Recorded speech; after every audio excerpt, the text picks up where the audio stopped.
I'd like to greet everyone a happy Sabbath po. Para sa ating special feature sa umagang ito, let me just share my PowerPoint. So umagang ito, we're gonna talk about a very important topic na talagang napapanahon at maraming research studies sasaliksik tungkol dito. So when people talks about a gut feeling, parang sinasabi nila dito na it refers to an instinctive response kapag parang may gusto tayong sabihin na nararamdaman din natin at the same time or naiisip mapasok sa ating isip.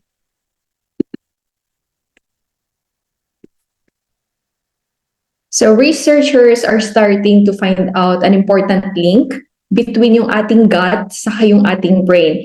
At yung influence nito from, sabihin natin, from ating mood, hanggang sa ating behavior, at pati na rin sa ating health and immune system. So interestingly enough, itong libro ng A History of Epidemiologic Methods and Concepts, no? Sinasabi dito na yung libro daw ng Daniel, doon sa chapter 1, ay posibleng ito yung first clinical trial sa buong history, buong recorded history. Sabi din dito po sa National Library Medicine of the National Center for Biotechnology Information from NIH or yung National Institute of Health na sa 560 around 562 BC hanggang 1537 na yung world's first clinical trial daw ay recorded sa libro ni Daniel o sa libro ng Daniel from the Bible. Diba napaka-interesting na yung first scientific study pala na kilalang-kilala talaga natin ay nasa history ay matatagpuan sa Book of Daniel. At dito rin sa Daniel chapter 1, we know diba na si Daniel nung siya ay kinuha bilang captive mula sa Jerusalem, papuntang Babylon. They were put in a 3-year educational system sa Babylon. And he was given the best food, yung binibigay ng hari. And even yung sinasabing the king's own food, from the king's own table, lahat ng best meats were offered sa kanila. Pero sabi po sa Daniel 1 verse 8, Daniel purposed in his heart na hindi siya magde-defile ng sa kanyang sarili with a portion of the king's meat, di ba? King's meat or yung wine. Na therefore, ni-request niya talaga sa prince ng mga eunuchs na he might not just defile himself. Tapos ano po ang nangyari? Matatagpuan natin sa Daniel 1 verse 12. This is where yung sinasabing scientific study in all of recorded history took place. Ito sa Daniel 1:12, it says, test your servants, I beg you, sabi ni Daniel, for 10 days. Kasi nga ito ay 10-day trial. Let them give us vegetables to eat and water to drink. And you probably know, di ba, alam naman natin po, or narinig din natin ang Daniel fast or Daniel diet, where people went from a standard American diet to this diet. So for 10 days, they would like to see what would happen kung sila ay maggantong diet. And at the end of that test or trial, their blood sugar went down, pati yung kanilang blood lipid levels, they became healthier in just 10 days. Pero para kila Daniel at sa kanyang mga kaibigan, ano po yung result nung undergo nila nung ganitong diet? And here is the result in Daniel 1 verse 18 to 20. It says here, now at the end of the days that the king had said he should bring them in, then the prince of the eunuchs brought them in before Nebuchadnezzar. And the king communed with them, and among them all was found none like Daniel, Hananiah, Mishael, and Azariah. Therefore stood they before the king. And in all matters of wisdom and understanding, yan, di ba, yung kanilang kaalaman, the king inquired of them, and he found them 10 times better. Hindi lang 2 times better, hindi lang 3 or 4, but they were found 10 times better than all the magicians, astrologers, doon sa lugar na yon. Now think about that. Etong si Daniel at ang kanyang mga kaibigan, what ended up happening with them is that yung kanilang kinain impacted their brain, impacted yung capability at capacity ng kanilang brain. And they were actually able to think better. So much that yung kanilang intellect ay mas maayos at sila ay mas matalino kaysa dun sa mga wise men ng Babylon. And this is absolutely fascinating, mga kapatid at kaibigan. So what went into their gut talagang nagkaroon ng impact sa kanilang brain. And this is the first study in all of recorded history. And this is the study on how meron impact ang ating gut sa ating brain and how there is a link between the two. Let me share this video and I hope we can also hear it. But the main thing that folks should be concerned about is how long you live and how likely you are to get disease. And there have been 3 major studies published on this subject, big meta-analyses. And these meta-analyses, and only 3 big ones have been published, they show consistently that low-carb diets, in other words, low plant food diets, high animal food diets, consistently they show that they're associated with more heart disease and more death, more mortality. If you look around the world and you look at these people in the blue zones, the average percentage of calories from carbs ranges from about 50% to about 80%. Carbs are not the enemy, refined carbs are the enemy. There have been a number of recent studies. Dr. Beeshold out of Phoenix, Arizona, first she did an observational study showing that plant-based diet actually significantly improves your depression and anxiety stress score. It's called a DASS score. So the mood actually is improved when you get the right amount of carbohydrates, but also the right type of carbohydrates and less protein. Then she followed up with an interventional study, and that's where she took people who are not on a plant-based diet and put them on a plant-based diet for 2 weeks. She also put them on a plant-based diet plus fish for 2 weeks to see which one would be superior. And it turned out the fish diet wasn't any more superior than the carnivore diet. But the plant-based diet, significant, dramatic changes, statistically significant changes in just 2 weeks in their mental ability. We see when people go on this diet and drink plenty of water, get plenty of rest, follow these natural remedies, that it's just like something snaps in their brain, and it doesn't take like weeks or months. Plant-based diet is key in our program for depression and anxiety recovery. The results are outstanding because it's a comprehensive approach. It's not just diet. We also utilize exercise, and we're utilizing correct thoughts and a lot of different modalities. But the diet is a key element. I went on a plant-based diet about 5 weeks ago. It's amazing because even if they had not told me he had the diet change, the first thing I noticed was he was bringing his schoolwork in. And my teacher has actually been bragging on how much better I've been behaving since I've been on the diet.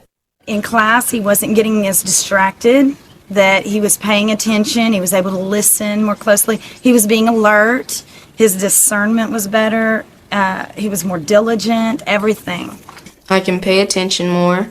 My mind is more clear since I've been on the diet. It's just a huge improvement. And I also noticed he lost a lot of weight. But the main things I noticed was behavioral.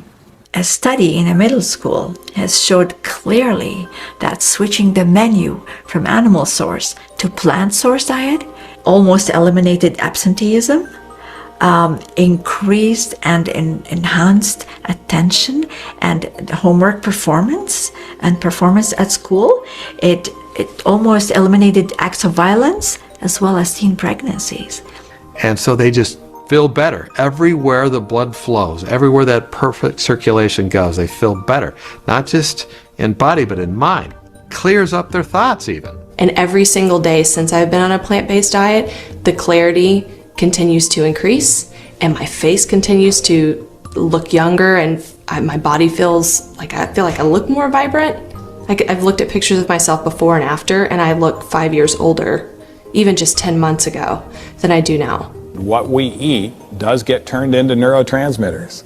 It actually helps us or hurts us depending on what we're eating in regards to our brain chemistry. And it plays a vital role in health of the brain. They'll say within 3 or 4 days they seem to have clarity. They're alert. They listen in class better. They absorb more, and they do better on their tests. The fog has been lifted out of my head. I think clearer. I've got better ideas, I believe. I can put 2 and 2 together faster, and just in general, I'm happier.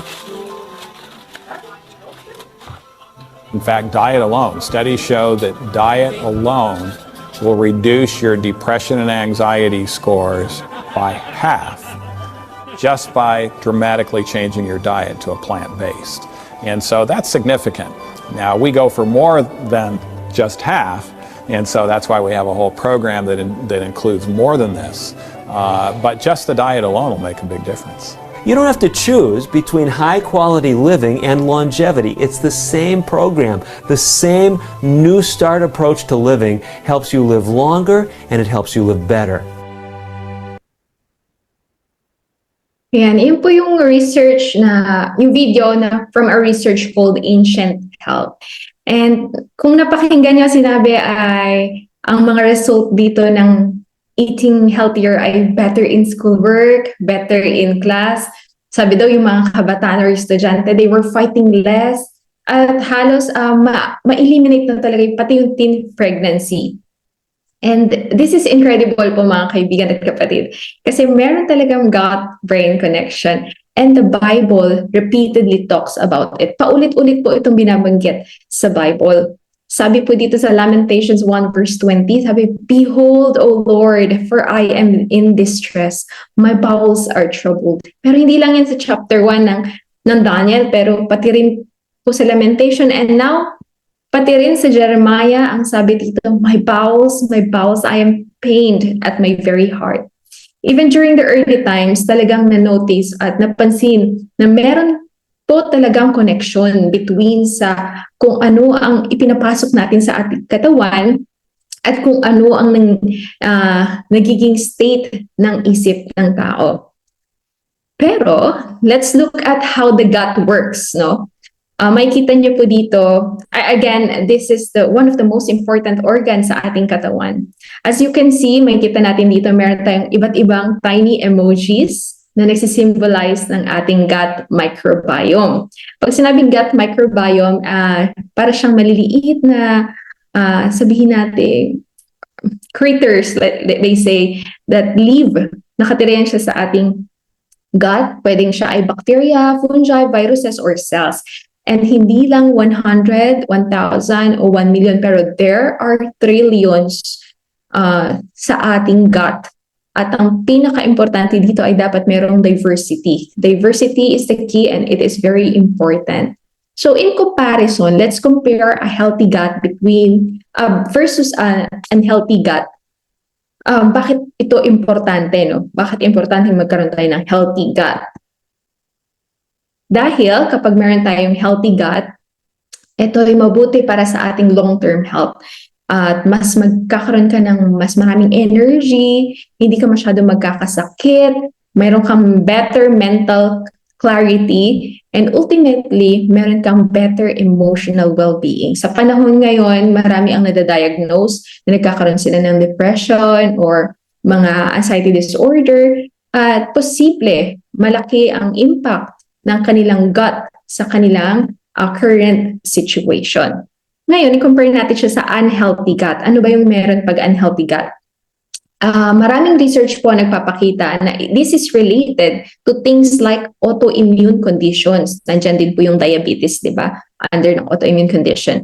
Nandyan din yung neurodegenerative disorders, pati na rin ng Alzheimer's, and even emotional issues, katulad po nga ng anxiety and depression. Again, this is what may happen kung tayo ay mayroong unhealthy, hindi healthy na gut. Naalala niyo po ba nung tayo ay bata pa? Pwedeng way back, no, nung sinasabihan tayo lagi ng ating mga magulang, kumain ka ng gulay mo, tapusin mo yung pagkain mo at kumain ka ng maraming gulay kasi yun yung magpapalakas sa'yo magpapalusog at magpapatalino. The reality po ay this is actually right. Let's look at 3 molecules po na makukuha natin sa dietary intake para sa ating pagkain, mula sa ating pagkain. Una po, please take note ay ang tryptophan.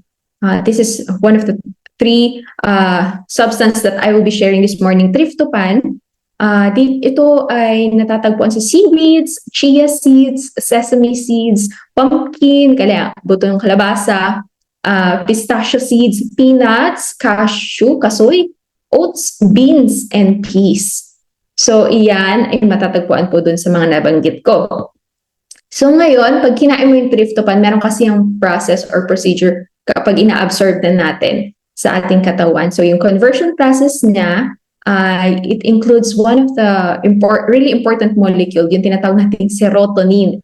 Iyan yung iyong happy hormone. It's what makes you happy. It's very important. At kasama din po sa processes ay makakakuha rin ng melatonin. Yung melatonin makakatulong sa atin sa paghimbing ng ating pagtulog. At kung ikaw ay merong unhealthy gut dahil napakababa ng iyong tryptophan intake, imagine mababa yung kain mo. No matter gaano mang karaming flowers or chocolates or bags or designer shoes ang ibigay sa'yo ng iyong partner, ng iyong asawa, ng iyong sweetheart, it won't make you happy. And also, hindi ka rin makakatulog ng maayos sa gabi. Next is yung tyrosine. Another example ay ang tyrosine, na isang amino acid na natatagpuan mostly sa almonds, pero nakukuha din siya sa lentils, sa seeds, and sa mga edamame. So what happens is a conversion process ng tyrosine, nagbibigay ito ng dopamine. Maaring naririnig nyo na to at ito ay isang bagay na nakakapagpamotivate sa atin to do stuff na initiative-oriented behavior. At meron ding epinephrine, commonly known as adrenaline. Yung kapag meron tayong mga fight or flight na kailangan natin pagdesisyonan o gawin, yun yung makukuha natin sa tyrosine, no? And it is really helpful kapag may mga gagawin tayong extreme din. Kung mababa naman tayo sa tyrosine, anong pwedeng anong pwedeng idulot nito? Imagine kung mababa tayo, meron tayong parang emotions na tapos and bakit daw kasi daw una, pwedeng wala ka talagang motivations. Nakahiga ka lang, matamlay ka, mababa energy mo. And for example naman, kung hindi gagamba yung makita mo sa tabi mo, kunwari ipis, talagang wala kang reaction na, yung parang mapapatili. Kundi ang magiging reaction mo lang is, instead na matakot ka doon sa insekto na yon. So, napaka-importante nitong tyrosine kasi nakakatulong siya na mag-respond yung ating katawan sa iba't ibang klase ng sitwasyon. Next is yung indole 3 lactic acid or also known as ILA. It is very important na nakikita rin po siya sa mga fermented foods katulad ng mga pickles, sauerkraut, kimchi, kefir. Yan, yung ILA po napaka-importante sa ating katawan kasi it makes one of the strongest antioxidants sa ating katawan. We all know na yung dahil sa mga processes ng ating katawan, chemical processes sa ating katawan, ito ay gumagawa o nagpo-produce ng free radicals. And ang free radicals, kapag sumobra at dumami yan sa ating katawan, it may lead to damage of cells and ultimately cancer. So, ang ILA or yung indole 3 lactic acid ay isa sa powerful na antioxidant na nagbe-breakdown nitong free radical. Nakakaiwas tayo sa mga sakit katulad po ng cancer. But what is a healthy gut microbiome? Let's talk a little bit about what makes a healthy microbiome. To simplify it, ayan po yung mga emojis natin. Ayan, 4 lang muna.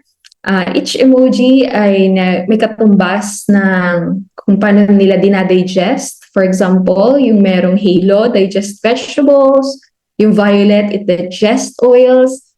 Yung isa naman, it digests breads. And then yung pang-apat ay it digests proteins. No? So in a healthy gut, kailangan meron tayong diverse. Again, diversity is the key para meron tayong healthy gut. So for example, ito lang yung ating isimplify, no? Kumain ka ng mga pagkain mataas sa fat. For example, hot dogs, or kaya naman ice cream or pizza. Although masarap naman talaga siya. And minsan talaga bilang mga Pilipino, mahilig tayo rin sa mga madaling kainin na food at madaling i-acquire na foods. And pati sweet tooth, meron tayo niya, no? Now, if you train kapag tinatrain natin yung system natin na kumain ng mga gantong pagkain, ang mangyayari po sa ating gut, kapag more on ganito yung kakainin nating examples ng pagkain, ay magkakaroon ng imbalance sa ating ratio ng mga gut microbiome natin. So, mas dadami ngayon yung mga, sabihin natin, yung mga bacteria na related sa pagkain po ng high in fat compared sa mga bacteria na kasama at related sa ating pagkain ng mga iba't ibang variety ng healthy foods po. So now you may want to ask, pwede ba itong ma-reverse? Ngayon kung imbalance na yung ratio sa aking gut at nag-lead to bilang magkaroon ako ng unhealthy gut, pwede pa ba itong ma-reverse? Pwede siya ma-reverse, pero it takes a lot of time and energy para ito ay ma-reverse. And minsan, sadly, hindi na pwedeng mabalik yung mga bacteria or cells or organism dyan na nawala na. May mga time na gano'n na hindi na siya pwedeng i-bring back. And ito, what kills a healthy microbiome? The sad truth po, ang malungkot dito is many of the things that we do in our life, yung mga ating lifestyle, completely are lethal at dangerous sa ating healthy microbiome. What are those po ba? Ano po yung mga yun? At ano ba yung kailangan nating iwasan at i-prevent para magkaroon tayo ng healthy sana na microbiome or healthy na gut? Ayan. Kung makikita niyo po sa photos, meron tayo ditong mga chichirya. Oo, malasa siya at madali siyang mabili anywhere. Pero sadly, wala siyang masyadong healthy stuff. Like sabihin natin tyrosine, wala siyang tryptophan, wala siyang ILA. Next is yung ating antibiotics. Nakakatulong po siya, it kills bacteria, pero not just the bad bacteria, but it also kills pati yung mga healthy and good bacteria. And sometimes, kung wala na yung, napatay na yung ibang healthy bacteria natin, mahirap na rin pong i-rebuild ulit o bumalik yung mga healthy na bacteria na yon. Next is stress. You hear it a lot, no? Sabi ay stress kills. In fact, it is extremely bad para sa ating microbiome. Kasi, di ba nga, yung ating brain ay intimately connected sa ating gut. Yung dalawang yan lagi yung nag-uusap back and forth. So, think about it. Kapag stressed ka, minsan meron kang headache, di ba? Tapos, you feel really terrible. Ang sama ng pakiramdam mo. At minsan, parang nakakaramdam ka ng butterflies in your stomach. Parang anxious ka na. And sometimes, kung makaramdam ka niya, parang back and forth ka din sa CR. So, the more stressed you are, the more likely na damage mo ang iyong gut or ang iyong healthy microbiome. Next is, lastly, yung ating aseptic society. And this decreases po yung diversity ng bacteria sa ating gut.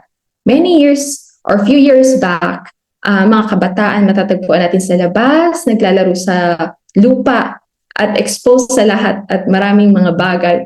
Pero ngayon, ang mga kabataan ay matatagpuan lamang natin sa loob ng bahay, all locked up. Naglalaro ng phone, nakatutok sa TV, sa television, and maraming diseases and conditions are being connected sa lack ng diversity in the gut dahil nga po dito. Katulad na lang po ng autism and ADHD. So it's important na let's go outside and ma-expose po tayo sa iba't ibang bagay. Well, the good news is hindi naman lahat ay wala na talaga. Pero posible pa rin ma-improve ang ating gut. So what are those simple things na pwede natin gawin para ma-improve ang ating gut? Nasabi na nga po natin ang pag-change ng diet natin. We've talked about also the stress management, yung mga techniques na pwede natin incorporate for increasing our mindfulness. Kasama dyan ang meditation in prayer, meditate in prayer. Also, pwede din natin isama ang breathing exercises or any kind of exercise ay mabuti at nakakatulong sa ating katawan na ma-minimize yung ating stress, no? Let's say busy ka at wala kang time pero you can take, sabihin natin, instead nag-scroll tayo ng phone for 15 minutes, let's go for a walk. Pwede naman natin i-chop-chop yung time na to. Let's say 10 minutes na walk sa morning, another 10 minutes sa hapon, just to relieve the stress, no, na meron tayo.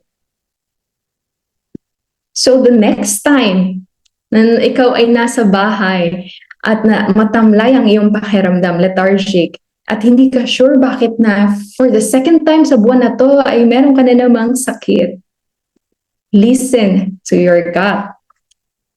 And ngayon, nalaman po natin na mayroong connection ng ating gut and ang ating brain or mind ng isang tao. Kaya sabi po sa Proverbs 20 verse 27, the spirit of man is the candle of the Lord, searching all the inward parts of the belly. Yung inward parts of the belly or yung ating gut, it greatly affects our brain or yung way of thinking ng isang tao. At sinisiyasat po ng Panginoon ang lahat ng ating nasa isip. God bless us all this morning and happy Sabbath po.